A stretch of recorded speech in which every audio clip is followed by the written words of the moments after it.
Welcome to Extreme Genes, brought to you by The Church of Jesus Christ of Latter-day Saints. This week on Extreme Genes, Family History Radio, there's been a crime. Hi, it's Fisher, and we're talking criminal activity among our ancestors this week on the show. I'll be talking to a couple of podcasters who are using genealogy to put their story together about the wife of a mob boss, plus an ordinary person with an extraordinary find. A kidnapping took place in her family 120 years ago, and she now knows what happened to that baby. You're going to want to hear the story. And with Ask Us Anything, photo detective Maureen Taylor tells you how to find mugshots of your criminal ancestors. That's this week on Extreme Genes Family History Radio, brought to you by FamilySearch.org. Discover, gather, connect. A presentation of The Church of Jesus Christ of Latter-day Saints. And welcome to America's Family History Show, Extreme Genes and ExtremeGenes.com. It is Fisher here, your radio root sleuth, on the program where we shake your family tree and watch the nuts fall out. Oh, do we have a show for you today? Because I think most of us will admit to the fact that we have criminal ancestors or criminal relatives, somebody in that family tree. And so we devote today's show to crime. And we're going to start out in about 10 minutes with Michael Seligman and Jessica Bendinger. They are the hosts of a podcast called Mob Queens that gets into the story of the wife of Vito Genovese. Now, Vito was the model by which The Godfather was created. You remember Vito Corleone. So we're going to hear about what they've done using genealogical techniques to develop this story about Vito Genovese's wife, which is fascinating. And then later in the show, we're going to talk to Terry O'Connell. She's a Chicago woman, an ordinary person with an extraordinary find, because she had a kidnapping in her family back in the 1890s. And her research, along with another cousin, has developed what happened to that infant throughout his life. Interesting stuff. And then at the back end of the show, it's another Ask Us Anything segment. We're going to have Maureen Taylor on, the photo detective, talking about mugshots. If you're looking for the mugshot of one of your criminal relatives or ancestors, she'll tell you how you might be able to find them and some of their records. Right now, let's check in with Boston and David Allen Lambert. He is the chief genealogist of the New England Historic Genealogical Society and AmericanAncestors.org. David, do you have criminals in your background? Yeah, unfortunately, I can say that both my grandfathers were incarcerated. My dad's father more so than my mother's father, but he was a bootlegger. A bootlegger during the 30s? 20s and 30s, yeah. In fact, there's one court case where it says that Mr. Lambert is requested to give up the liquor business. I had one that was in San Quentin. He wasn't a direct ancestor, but he was a cousin, and I did find his mugshot. That was pretty cool. Really interesting stuff. You can have stuff. Any of my black sheep ancestors I have. I'll be glad to lend them to you for any family occasion. All right, let's get going. Well, I'll tell you, the first story we have for Family History on News, of course, brought to you by the news on ExtremeGenes.com, is an accidental find. 3,200-year-old late Bronze Age sword just found under some rocks. And the video is right there on the news story. This is on the island of Majorca. And this site had actually been excavated as early as the 1950s. And this just goes to show you, leave no stone unturned. Right. And this sword is 3,200 years old. It goes back to 1200 BC. And the handle was actually sticking out of the rocks. And they were able to get this thing out. Not in great shape, but they consider it a monumental find. And it's really the only historical sword ever found on the site, so I guess better late than never. Yeah, right?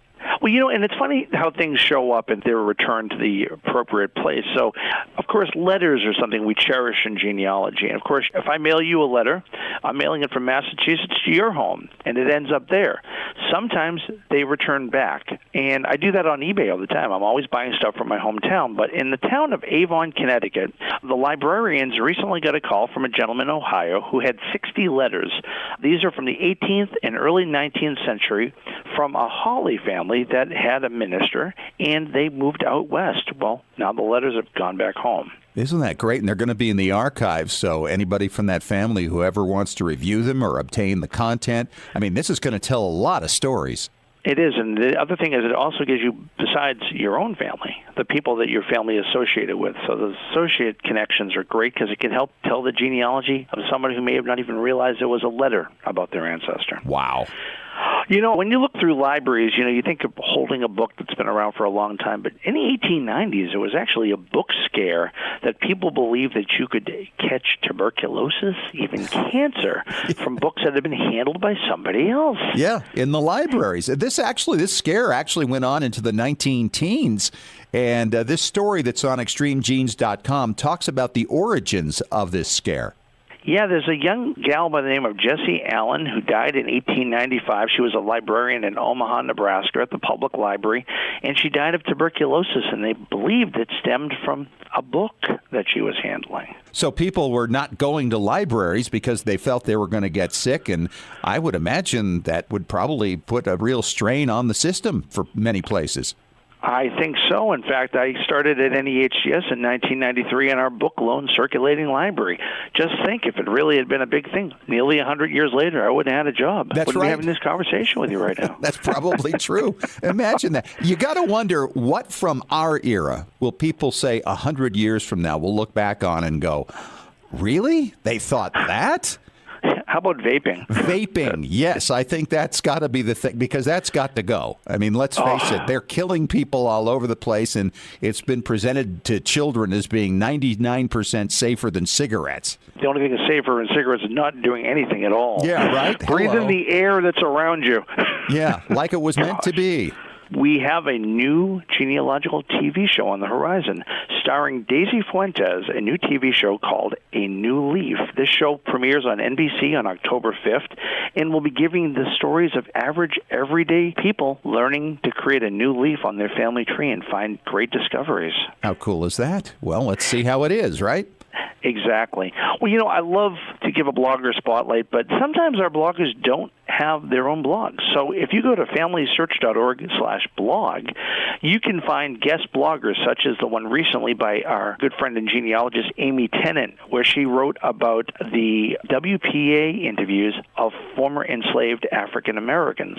During the WPA era, they did a lot of interviews of former enslaved individuals, and they've been transcribed and available, and Amy kind of gives you the details in regards to that. Awesome. Well, that's about all I have from Beantown this week. All right, David, thank you so much. And coming up next, we're going to talk to Michael Seligman and Jessica Bendinger. They are the hosts of the podcast called Mob Queens, talking about the wife of Vito Genovese of the Genovese crime family.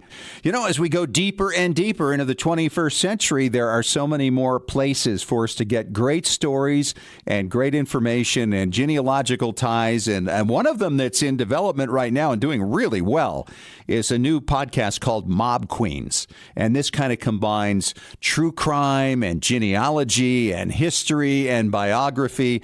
And I have the hosts on the show right now, Michael Seligman and Jessica Bendinger, on the line. How you doing, guys? Nice to have you. Hi, Scott. How did you guys get into this? I mean, what's your background? Are you genealogists? Are you historians? What's your story? We are amateur sleuths, and I have to give Michael credit because he worked on an infamous show called Mysteries and Scandals years ago, and so he would always tell me highlights from those shows that he worked on, and I was just completely dazzled and so curious about the trivia that he knew and the factoids that he had dug up. And so when we found this story, we were instantly kind of bonding over it and delighting in the prospect of becoming amateur PIs and figuring out this untold story of a totally true mob wife from the 1930s, 40s, 50s, 60s. Wow. Yeah, I mean, I spent my early days in TV as a research producer, and this was back before really the internet was as robust as it is now. And so I had to go to libraries, and I had to find old books, and I had to go into archives to find information that wasn't posted up online. Well, how 20th century of you is that? Wow. It's very 1900s, yes. So tell us about this background now. You've gotten into genealogy, as I understand it, Michael, and you're using this to put the story together. First of all, let's describe the podcast, because it's episodic, as I understand it, right? Yeah, I mean, it's an unfolding story. Like, we're sort of building the plane as we're taking off here. We had a sort of a framework of beats of the story that we knew, but really this podcast is about us filling in those blanks and going out and talking to people and finding out more and trying to connect all these dots to tell as big of a story as we possibly can and as true of a story. Now, how did you stumble on this story about this mob wife? Because that isn't just something people casually talk about. It's kind of a long story. Some friends of mine had discovered this archive of letters a few years ago in a friend's storage unit who had passed away, and he was in his 70s, and these letters had been written to him in the 1950s when he was a young man. And so we started looking into the letters, and it turns out that the letters all referred to a club where these performers performed for years and years. And in finding out who ran the club, we discovered it was the mob. Oh, wow. And that the mafia controlled all of these nightclubs and employed all of these performers back in the day. So what gave you this interest that you wanted to fill in the stories, and who was the mob wife that you were so intrigued with? Well, the woman who ran the club was Anna Genovese. And so we thought, oh, interesting character. You mean from the Genovese crime family? That's the one. Oh, wow. Yeah. Okay. And there'd been some interesting tidbits about her on the internet, but not a full buffet. And we just started digging, and we found, oh my goodness, she has quite an original story, and it's the kind of story that's been left out of the history books. Let's put it back in. Yeah, and if I'm not mistaken, I think the Genovese crime family was the one on which The Godfather was based. Is that true? That is correct. And so you guys started digging into this, and when did you decide, oh, this is going to make a great podcast? Well, we've been researching it for a couple years. We tried to develop it as a TV series, and we met Claire Rawlinson, our showrunner and producer at Stitcher, at the On Air Podcast Festival last year. We told her the story, she loved it, and we went into development with them as a partner and began developing the series over a year ago, and then started production this year, and we're about, I'd say, 8 to 9 episodes into a 12-episode order. So as Michael said, the story's unfolding as we go, and we're finding out lots of new information from people hearing the show, writing in via email, calling our voicemail, hitting us up on social, on Instagram at MobQueensPod. If anybody wants to follow us, we'd love to hear from you. When you do your research, do you use DNA? Do you just use the standard, the census records and the standard material you might find online? What sources have you used, and what have you discovered as a result of that? Well, we started with a lot with Ancestry.com, and that was so helpful because we were able to find the 1910 census, which is the earliest record we have of Anna. She's 5 years old and living in New York City, and so we could see who her parents were, where she lived, who her siblings were, and then you just go to 1920 and then 1930, and you can see the sort of evolution of a person's life. Oh, she moved here, she moved there. And then we actually used somebody on a website called Fiverr. Genealogy Hunter is his handle, and he helped us actually track down some of Anna's actual descendants who are still alive. And you've had conversations with them, and how do they feel about this? I think they were a little taken aback. The way that we reached out to them was by sending them this huge research packet and just say, hey, we're kind of obsessed with your grandmother, and would you be willing to talk to us? And they were just so surprised that we had done so much work on this woman that obviously is so close to them. So you've been talking to people then who actually knew her to help put this story together, yes? That's correct. Yeah, family members, people that worked with her. And Michael used 23andMe as part of a new health plan, and I'll let Michael tell it, but he had some new news of his own. Really? Kind of spinning off of this whole thing? Well, in the same week that we discovered this living relative of Anna's, my sister and I were both adopted when we were babies, and it was always a kind of a question mark about our ancestry and, Sure. where we came from. And I was able to find a cousin who was able to fill in my entire life story prior to me being born, which is pretty thrilling and sort of part and parcel of this unfolding discovery. Wow. So you start working on the story of a mob wife, and it turns into you discovering your own origins. That is true, yeah. And then Wow. the connections that are there, coming from the same regions in Italy as Anna and her husband Vito, and this sort of broader story of what it means to know your history and to know where you come from. So you're well into the episodic series at this point. Is this something that's going to be told in one season? So we're on episode 6 as of next week, and it should be the beginning of November, end of October. We should be in the home stretch. And so you're going to take it to the time when they lay her to rest. Well, yes, we will. But interestingly, there was no obituary for Anna, Scott. So Really? That obituaries can be such a treasure trove of information. But in this case, there's no grave marker and there was no obituary. So we had a little bit of a harder. Now wait. Why was that? Is this just the secretness of the Cosa Nostra? It's a good question, because some mobsters have these big elaborate funerals and there's lots of people and there's lots of press, and yet, like Jessica says, there's no grave marker. There's nothing that acknowledges that she passed. We were only able to discover this by going to the cemetery and looking at the records there to see the date she died. And the burials, yeah. And you got her death record, though, I assume.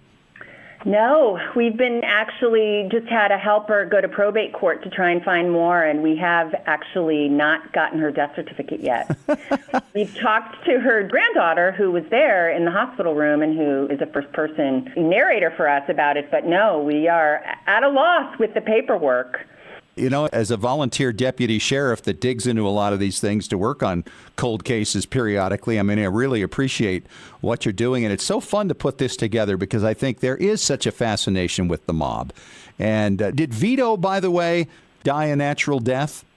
He did die a natural death. He died of heart failure in prison in Springfield, Missouri in 1969, on Valentine's Day, 1969. Yeah, he had been in prison for about, I think, 12 or 13 years at that point. Wow. A lot of mobsters die on Valentine's Day. Did you ever notice that? No, I didn't know that. Interesting. Well, Scott, I wanted to say, if you have any amateur researchers out there, we have 2 little pieces of research we're trying to solve, and they can hit us up at Mob Queens Pod on Instagram. Okay. But we're trying to figure out if Dom Frasca, D-O-M Frasca, F-R-A-S-C-A, the author of King of Crime, is related to Gus Frasca, same last name spelling, who was a Genovese capo who died several decades earlier before Dom wrote the book. And if any of your sleuths out there feel like helping us, we're trying to figure that out. And we're also trying to figure out if we came across a piece of information that told us Donata Ragone Genovese, Vito's first wife, was the, quote, sister or sister-in-law of Anna Patillo Vernatico Genovese, Vito's second wife. And we've been unable to research siblings successfully to see how that might have been true, and indeed if it is true. Right. Well, we got a lot of genies listening right now. Maybe somebody wants to take it on. It sounds really fun, and obviously they'd be able to share that with you on the podcast. So that'd be absolutely great. We would love to have them on. Yeah. Well, the name of the show is Mob Queens, and it's about the mob wife of all mob wives, Anna Genovese, or Genovese, I think a lot of them called it, back in the day. And you can catch it on Stitcher online. And guys, thanks so much for coming on. This is Michael and Jessica, the hosts of the show, and it sounds like it's quite an adventure involving all the things we in genealogy love: the research, the history, the biography, and in your case, true crime. Thank you so much, Scott, and thanks, Genies. One of the crazier stories I've heard in a while came to my attention through a woman in Chicago. Her name is Terry O'Connell, 21 years a genie. And Terry, welcome to Extreme Genes. I'm really excited to share this story with everybody because it's incredible. At what point in your research did you discover that you had a kidnapping in your family? I've probably known most of my genealogical time. It was a story my grandmother and her sisters always talked about. They always wondered what happened to Harry, who was their mother's brother. And Harry was how old when he was kidnapped? He was an infant. This was in the late 1890s. He was born roughly between 1895 and 1898 in Ohio. So after Harry was born, his mother, Susie, had to go into the hospital. There's many different stories as to why she went in the hospital, but she went into the hospital. And her husband, John, was bringing Harry back and forth to the hospital to nurse daily.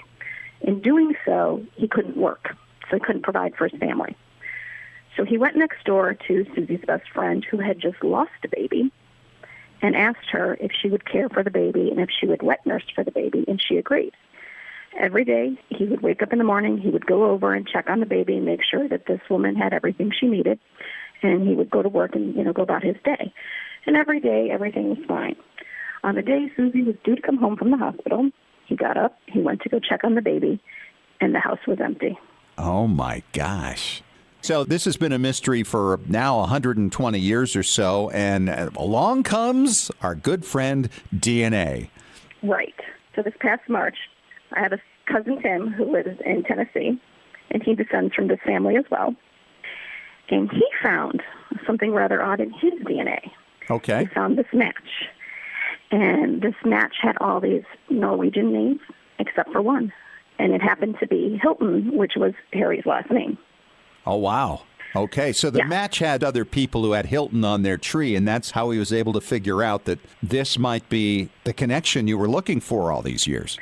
Well, when he found it, he was very adamant. I really don't think it has to do with the missing baby, because he sent me an email. He's like, go in your DNA matches, look for this gentleman, John, and take a look at his tree and come back and tell me what you think. And I emailed him back, and I'm like, oh, my gosh, the missing baby. And he's like, no, I don't think it's him. And I was so excited, but it was March, and March is my big time because I focus on Irish research. So I really didn't have time to play with DNA. And we went back and forth through emails, and Tim was a trooper all month, kept going in, looking for records, trying to find things, and every once in a while he would email me a little update. Well, just after St. Patrick's Day passed, I got another email from him, and it said, hey, I'm back to thinking we're onto the missing baby here. And I'm like, oh, my gosh, that's cool. Keep me updated. I'm still really busy. He was like, okay, that's cool.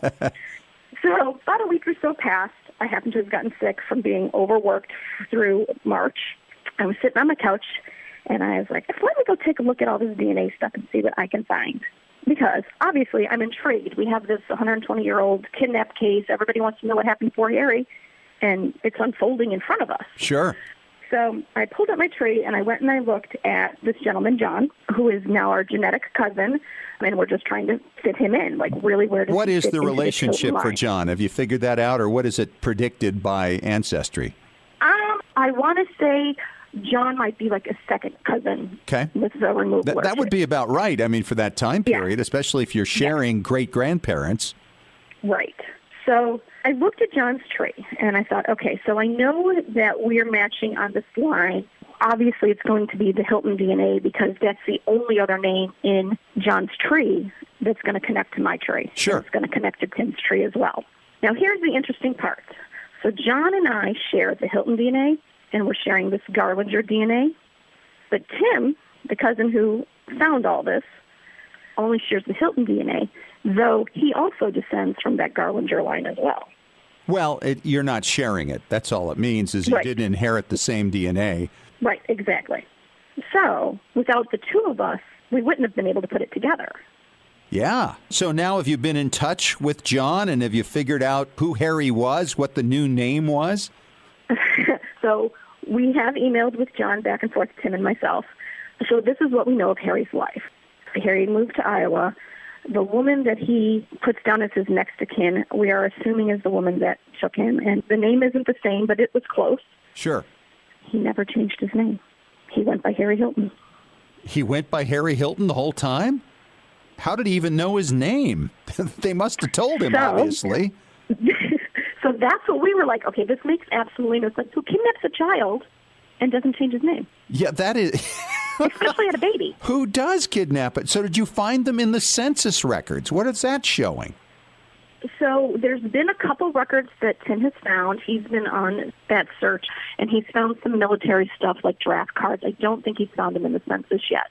The only thing that we can figure out is that because this woman who took him was best friends with Susie, and according to family stories, the only thing that comforted her about Harry being gone was that she knew that he would be loved. Mm-hmm. Yes.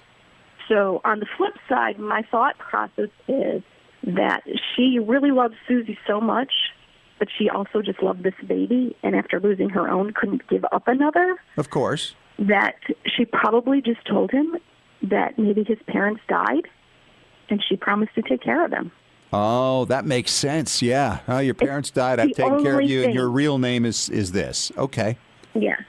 It's the only thing that makes sense to me. Yeah, that does make sense. That would fit very nicely. But to find him in the family grouping on in the 1900 census, the 1910 census, before he's an adult, I mean, that would be really interesting to see, wouldn't it? It would, and I'll have to go look. I know I have a ton of emails from Tim of the things he found when we were going through this last March, because it would be very interesting, because we do have addresses from the draft cards and Sure. and that, and we know that he was career military. The first marriage didn't last. John's family story tells us that Harry did marry again, and there are other children out there. We just haven't found them yet. You haven't found them yet. Have you seen photographs of him yet? Of Harry, we have. Wow. What was that like the first Yeah. time you laid eyes on the picture of the baby that was kidnapped? I can't remember if it was a military picture or not, but my cousin Tim sent it to me. And he sent it with a picture of another one of the Hilton brothers. And they all have this, like, little point in their eyebrow. Okay. So That's the distinguishing feature, huh? The little point in the eyebrow. And Harry totally had it.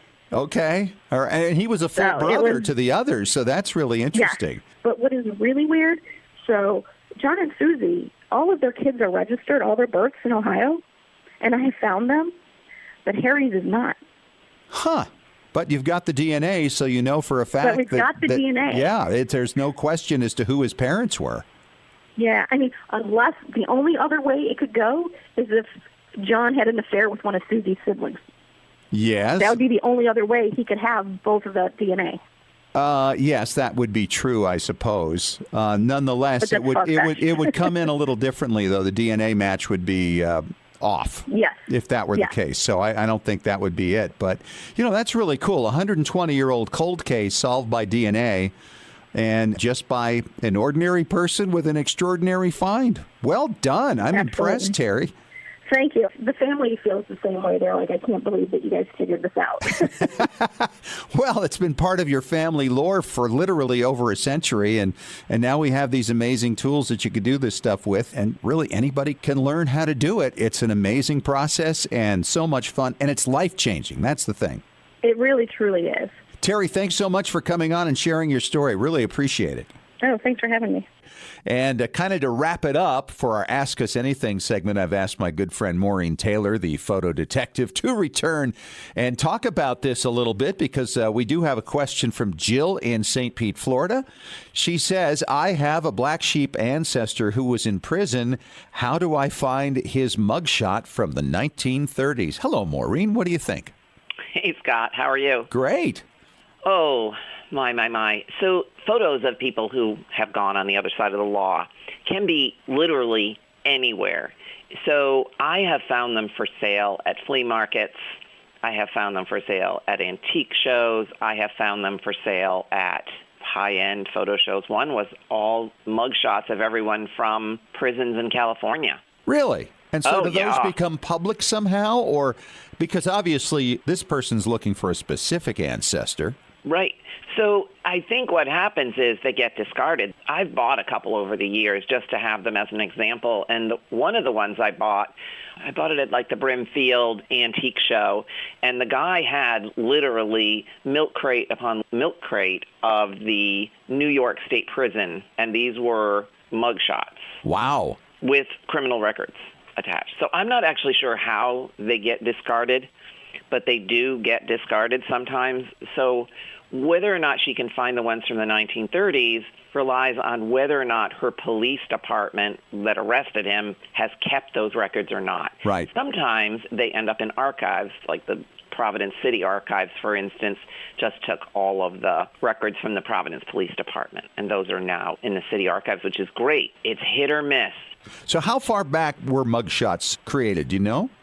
Well, there was that whole 19th century thing, about the shape of your head and, phrenology. So photography was used in the same way we use it today, all the way back in the 1840s and 50s. So you might end up with a picture of a criminal ancestor from way back then, like the Western criminals. Oh, yes. Those gunslingers. Yeah. Well, that's because nobody knew who they were. From town to town, there was so much distance between them, right? So they had to make the wanted posters. Exactly. And then there was a guy in the 19th century. His name was Thomas Burns, and he was the inspector of police and the chief of detectives in New York City. And he wrote a book called Professional Criminals of America. And he wrote that in 1886. Oh, wow. And he wrote about mugshots and how you could identify a criminal based on the way they were dressed. And, obviously today that would be called profiling. Yeah, exactly. But it was interesting. Like, in particular, I focused on women criminals. And so women were often criminals in the sort of typical ways of being a shoplifter, for instance. Right. And she dressed the part. So she would go into a department store and look like she was a legitimate customer and then shoplift. And so this guy described what to look for if you're a shopkeeper then, if somebody's intending to rob you? Not only that, he included pictures of some of these notorious criminals. Oh, fun. And you can buy the book on Amazon. There is also a book by Mark Michelson on Amazon called Least Wanted, A Century of American Mugshots, if you want to get a feel for what the mugshots look like over time. Right, and what you might be able to find. It would be interesting if somebody could create a source book that says, okay, here's where you might get the mugshots for this period, for this place. I can't imagine anybody do it because I don't think anything could be more niche-y than that, right? Maybe. It's not really niche-y. I mean, it's a very popular research topic. The authority for criminal ancestors is Ron Ahrens. Oh, yes, the black sheep guy. Most of us have either an ancestor or a relative who wound up on the wrong side of the law, and that's why we're talking crime today. And I've got Maureen Taylor, the photo detective, on the line answering questions for Ask Us Anything. And this one comes from Paul in South Carolina. He says, is there any resource available for researching a criminal from the 19th century, Maureen? Oh, boy. There are lots of resources available. So Ancestry.com has some criminal records. And if your ancestor was from the UK, there are databases on Find My Past that you can use as well. They don't include photographs. Okay. They only include the actual records. Mm-hmm. And state websites, too, periodically have the criminal records going back to a certain period. Usually, though, it's to a point where all of them are deceased, so they're not humiliating people who were arrested as kids in the 40s, So here's a strategy. You should Google the name of the person, or you should Google where they were arrested, criminal records. Because as I mentioned in the earlier segment, these records are everywhere, and some of them are in private collections. Some of them are in public archives. Right. Some of them are on auction sites because they've been auctioned off. So if you search for criminal records for, say, San Quentin, you might find some very interesting records. Now, while you may be just looking for a photograph of your ancestor, if you find that photograph, it may be attached to a card that contains their entire arrest record. Yeah, that's right. I've seen a lot of those. The other thing is digitized newspapers. I mean, they're so obvious. And as you mentioned, Google, too. A lot of people just overlook Google because it's so obvious for every type of genealogical research. But digitized newspapers will often give you the details of what went wrong. I mean, right down to speeding tickets that people may have received, Oh, you can use the newspapers to find evidence of 18th century criminal activity. That's true, huh? Yeah. And the little notices would include a complete description of the person. Yeah, I've got one that is either my third great-grandfather or his son of the same name. I'm not sure which. I suspect it's the son now. But they gave all kinds of descriptions of what he looked like and how he escaped from prison and was not seen again and how he escaped and the trouble that his jailers were in for letting him get away. He was a shoplifter. He's a thief in New York City. And then there was another guy in England in 1818 who abandoned his family, which was considered a crime because now that meant the Anglican church there in that area had to take care of the wife and kids. And so they were looking for him so that he could be held accountable for that and they could get the family off of their donor list. There's an amazing amount of descriptive information in those early newspaper accounts, from like a scar over the eyebrow to actually a description of how a person walked, what they were wearing, what they Yes. look like, Yeah. and then obviously some editorial comment about their character. I think that a person who is looking for a photograph of their criminal ancestors should never give up hope, because there were mugshots, at least beginning in the late 19th century, most criminals, because it was a database that the police departments could then refer back to, and they could annotate the cards with more information on this person. So don't give up hope. Just keep looking. All right. She's Maureen Taylor. She's the photo detective. You can follow her at MaureenTaylor.com. Thanks so much, Maureen. Great talking to you as always. Thank you, Scott. Well, that is a wrap on this week's show. And by the way, if you don't have a criminal in your past, so sorry about that, but most of us do. Talk to you again next week. Thanks for joining us. And remember, as far as everyone knows, we're a nice, normal family. This has been Extreme Genes. Share your family story by going to FamilySearch.org.